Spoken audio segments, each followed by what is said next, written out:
even inside of this conversation where we're talking about the root, all of this is really applicable, because it is sometimes the transformational process itself where we get stripped down, but we're still showing up inside of a certain commitment for growth, a certain commitment for truth, a certain commitment for love, whatever it is in these different times that like kind of pulls us through, that even when nothing is showing up on the surface, or very little is showing up on the surface, there can be a lot being built down below. And that is a really, I think, important thing to have being recognized, because nothing or very few things in our culture take the time to recognize what we're doing below the surface. And there's so much agenda to keep us on the horizontal, keep us working on the horizontal, because in a certain way, that is a critical part of our life. It's not to be denied. It is important. And there's a lot of change and growth that's happening there. There's a lot of exchanges, important exchanges happening there. But it's here as we enter the root, it's here that we start to anchor in the vertical of the process. And rather than it being the spiritually, the spiritually connected vertical where we have vision and perspective, down here at the root, we are losing all vision and perspective. In a certain way, we're saying we have to surrender to the mystery. We have to follow the truth of our heart, of our own soul's call, even if we don't know where it's going to take us. And as we do that, it's almost like the roots are given permission.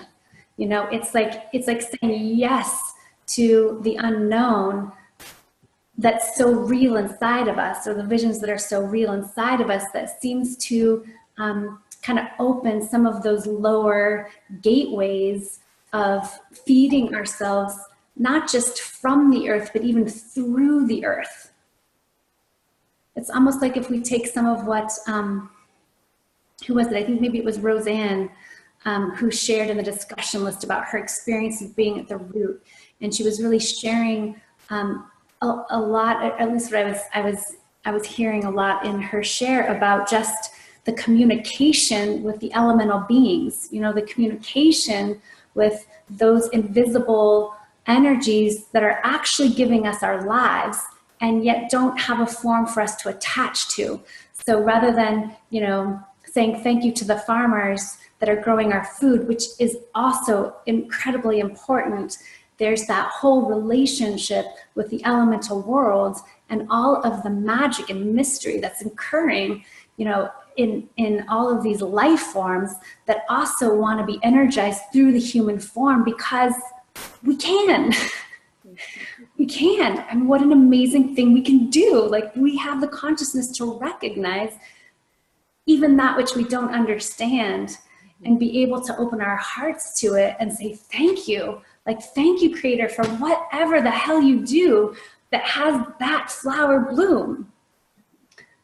Thank you for however it works, that you've created a mushroom that has the ability of interconnecting with all of these amazing things in the forest, so that there's a way for this tree to communicate what it needs to this thing over there. What a friggin' miracle. Or, like when lightning hits a tree, or any of these natural phenomena that happen. One of the things that I champion about being a human being is that we have the ability to recognize that and bring our heart to it.